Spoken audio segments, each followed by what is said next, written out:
wala yajibu alal ami iltizamu madzhabin fi kulli hadisatin. Nah, terus wal ami alladzi lam yakun lahu nazarun wastidlalun wa lam yaqra kitaban fi furil madzhab idza qala ana syafi'un lam yu'tabar hadza kadzalik bi mujarradil qaul. Wa qila idzal tazamal ami madzhaban muayyanan yalzamul istimrar alaihi li annahu itaqada annal madzhab alladzi intasaba ilaihi wal haq fa alail wafa bi mujabi itiqadi. Tapi niku mboten populer. Lah niki walil muqallidi taqlidu ghairi imamihi fi hadisatin. Seorang muqallid boleh ngikuti madzhab selain imamnya dalam satu peristiwa tertentu. Falahu ayuqallida imaman fi sholati zuhri masalan wa yuqallidu imaman akhar fi sholatil asri. Lah terus beliau ngendikan wa taqlidu ba'dal amali jaizun. Taklid setelah melakukan amal itu boleh.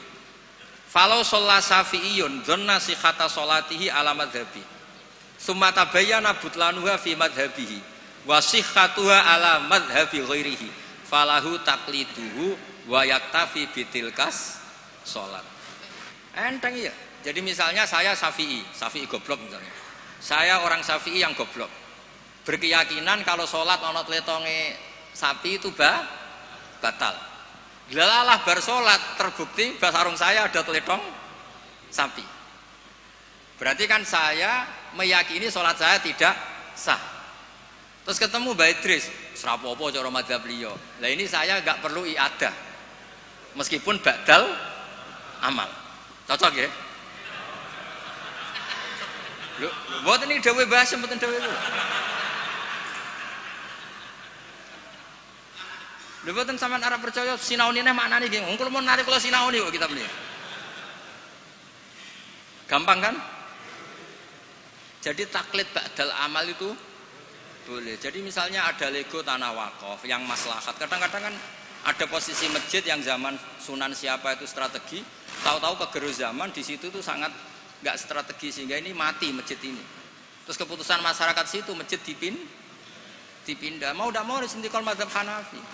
Cuma jangan juga yang beli ini orang fasik atau menjadi tempat maksiat. Jangan misalnya dari masjid menjadi madrasah atau menjadi musola atau jadi rumahnya orang soleh. Pokoknya jangan ke adna. Kata Imam Subki boleh merubah wakaf syukur-syukur ila a'la. Sementing jangan ke maksiat. Karena mau dipertahankan sudah tidak mungkin. Misalnya tadi perkampungannya pindah, orang sudah tidak ke situ. Terus barokah perubahan zaman, Islam trennya tidak di situ lagi, itu kan ruwet. Nah, tanahnya jadi tol, misalnya terpaksa seperti itu, mau tidak mau. Kalau enggak dianggap melawan negara kan ya ribet. Nah, itu kalau enggak ada mazhab Hanafi yang anggap wakaf itu atiyatun mahdhah, lihat di Mizan Kubro. Ya sudah terserah nazir yang sekarang masalahnya kayak apa. Itu kan banyak, saya tuh sampai bosen ditanya kiai-kiai kampung gitu. Rata-rata ya antara kiai kolot mbek kiai modern. Biasanya lazim sing modern ora iso ngaji, benerane perubahan. Sing iso ngaji ora pati luwes. Ribet ngadepi wong kotok mbek wong modern. Tapi enake ning masyarakat tuh kalau ada orang terkenal alim rodok diwedeni, rodok lumayan lah itu. Ya barokah iku kan nak takok sing jawab aku rodok wedi. Jadi terkenal tidak untuk hadzun nafsi tapi untuk mempersempit konflik. Jadi karena hukum ya, saya ulang lagi. Hukum itu kadang itu tidak objektif. Saya beri contoh ya, sama nggak usah tersinggung. Mazhab Syafi'i yang mengharuskan Jumatan orang 40. Ya. Itu juga dikritik oleh Fathul Mu'in. Tidak usah saya, Fathul Mu'in pun kritik. Kritiknya gini, kalau ada orang berpikiran harus iqamatul jum'ah walau biduni arba'in harus diikuti. Bahwa qawiyun pendapat itu juga kuat sebagaimana katanya Imam Bulkini. Orang yang latihan jadi kiai, yang latihan dakwah syarat 40 itu aneh. Loh kamu kan hidup di Pasuruan, sudah kota santri. Coba kalau kamu hidup di daerah Samin. Wong sing gelem Jumatan wong 10 kok mbok syaratno 40. Jadi agama itu juga diuji di lapangan, jangan nuruti khayal ideal. Imam kudu macane fasih, wong sing dadi imam wong iku. Sing gelem ya wong iku. Isane ya mok ngene iku. Mbok wong ku mikir aja bayangno donya iku ideal. Zaman neng Mekah Nabi diuji wong kafir, neng Madinah diuji wong munafik. Padahal ditunggoni Sayyidul Khalqi, Iku pelajaran nak donya iki ngono iku ruwet. Dipimpin wong paling sempurna ya ono wae masalah. Pemene mbok pimpin kon, kowe wis masalah. Wis ora usah masyarakat kon dhewe wis masalah. Wis masalah. Loh saya pernah ditanya. Terus orang yang tidak peneliti itu biasanya membayangkan enggak 40 itu orang di pedalaman Pasuruan, di Bromo, di Tengger, di daerah-daerah gitu. Itu juga keliru. Sebetulnya yang potensi enggak 40 malah Islam kota. Islam kota ngeten Mbak Idris, kalau kasus di Jogja, di Jakarta, saya sering ditanya orang-orang kaya itu. Gus, saya mau bikin Jumatan, tapi orangnya kayaknya 40. Orangnya paling 10 Gus, kalau enggak 20. Tapi nanti 3 minggu lagi paling sudah 200. Itu pertanyaan Islam kota. Nah, karena saya lama di Jogja juga banyak interaksi dengan orang-orang Jogja. Kasusnya itu gini Mas Eful, kan ada perumahan elit. Pengembang kan bikin perumahan elit. Itu kan yang ada langsung ada masjidnya, ada paket ada masjidnya.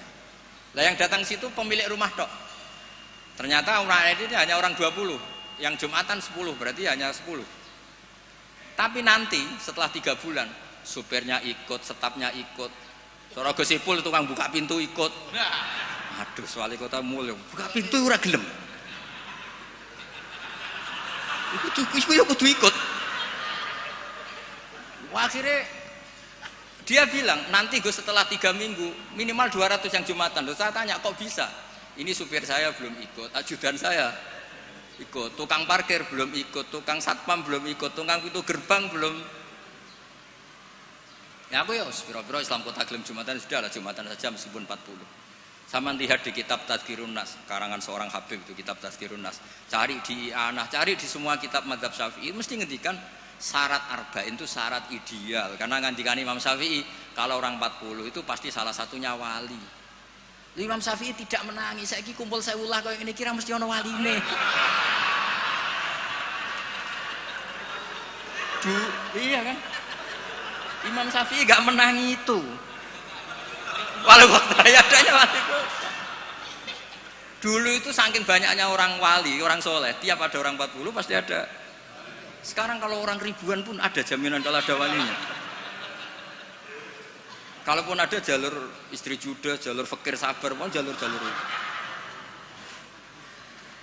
Nah, itu kan kata siapa mazhab Syafi'i itu absolut di ashabnya, tidak mesti juga. Karena di level lapangan itu beda di level khayal ideal. Kalau khayal ideal inginnya imam yang terbaik. Paham ya? Afqahuhum yang paling ahli baca, afqahuhum yang paling ahli fikih, asanuhum yang paling senior. Terakhir malah berat lagi, wa imamu qaumin wa hum lahu radun. Dimami orang yang semuanya menerima. Lha wae pilkada apa dadi imam? Disurvei sih. Jadi misalnya saya dengan Gus Ipul, survei dulu. Waliul Amri menang di urusan Waliul Amri, berarti menang wali kota. Kalau Aklam kayaknya menang saya misalnya. Ribet kan? Akhirnya kan poinnya 1 banding. Nah, tinggal poin terakhir wa imamu qaumin wa hum lahu radun, konsensus kan? Polling dulu. Polling dulu menang wali kota kan bisa bayar dulu. Kiai kan enggak bisa. Paling ngancam sira milih saya neraka. Repot kan? Kan repot jadi. Tapi nyatanya ini cerita, nyatanya di tradisi guru-guru kita tidak seperti itu. Banyak Said Muhammad tuh terkenal, beliau juga sering jadi makmum. Banyak wali-wali top yang kalau sholat kersane jadi makmum, yang jadi imam ya sering, jadi makmum ya sering. Akhirnya orang terus ya legowo saja, ya sendi sing gampang, gak usah repot. Karena syarat yang didhawuhna Nabi itu aqra'uhum afqahuhum itu syarat ideal. Tapi syarat saya shollu khalfa man qala la ilaha illallah. Nah, ini pentingnya ngaji ini ya kembali ke ahli sunnah wal jamaah. Lah nek semacammu ngono, kowe ngaku ahli sunnah lah. Nah ora iso aja kecangkeman temen-temen ngaji ku ya angel. Paham ya? Terus taklid ba'dal amal tubuh boleh. Misalnya Ka'bah. Ka'bah juga gitu. Masyhur itu kemarin Mbah Mun sering duka. Tanya Mbah Idris, banyak lagi ya yang ngerti dukane Mbah Mun ketika kiblat mau diluruskan. Mbah Mun kan duka. Dukane karena nanti kalau kiblat diluruskan sesuai jam dalil atau sesuai yaum marosdil apa? Kiblat. itu akan menjadi orang menyalahkan orang-orang dulu, karena banyak masjid wali ketika dicek, dihitung lagi nggak pas. Akhirnya kalau kamu membenarkan itu menyalahkan wali. Tapi kalau anti teori itu kamu anti ilmiah, kan ya jadi repot. Terus saya termasuk orang yang dimintai pendapat, termasuk Gus Zofur sampai itu sama Suriah Jawa Tengah, Mbah Mun ngendikan.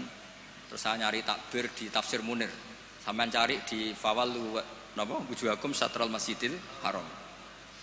Itu di situ kata Ibnu Abbas, Al-Ka'bah kiblatun li ahlil masjid wal masjid kiblatun li ahlil haram wal haram kiblatun li ahlil masyriq wal maghrib. Karena kalau Ka'bah kudu persis, mereka juga gak mikir. Yang ngomong-ngomong persis itu tak pikir ya ora mikir. Begini gak mikirnya. Ndak, ini nyata. Ka'bah itu misalnya luasnya segini. Kan Ka'bah itu kan 16 kali 18 Gus Ibul. Terkenalnya Ka'bah itu 16 kali 18. Anggap saja 18 meter lah luasnya itu. Berarti semua masjid harus pas 18 meter. Iya kan? Ka'bah itu kan luasnya 18 meter, berarti luas masjid maksimal harus 18 meter. Sekali masjid kamu 20 meter, yang ujung sana madep mana tuh? Mesle kan? Lah ya kan, misalnya ini Ka'bah, ini tak contohkan di tengah. Ini Ka'bah, terus kamu sholat di sini, berarti ya luasnya harus luas ini. Sekali kamu di sini madep kiblat, kan nggak kena Ka'bah sama sekali. Kalau ingin berarti bentuk masjid harus cekung. Iya kan, mau tidak mau. Kalau ingin ke titik ini semua masjid harus apa? Cekung.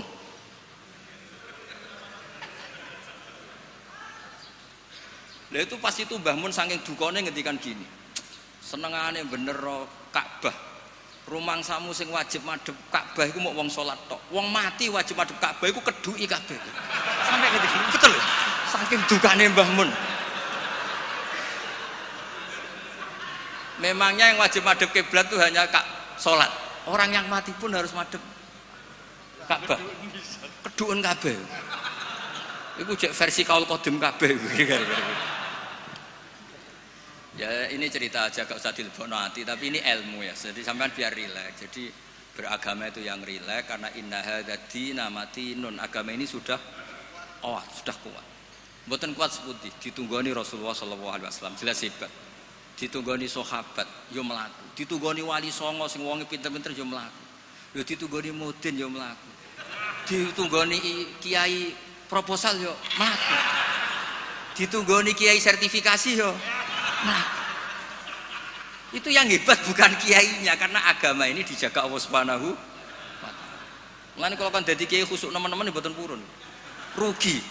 Agama wis dijaga pangeran. Kalau khusuk ora khusuk, bahkan saya jatuh sekalipun hadzal tetap mati.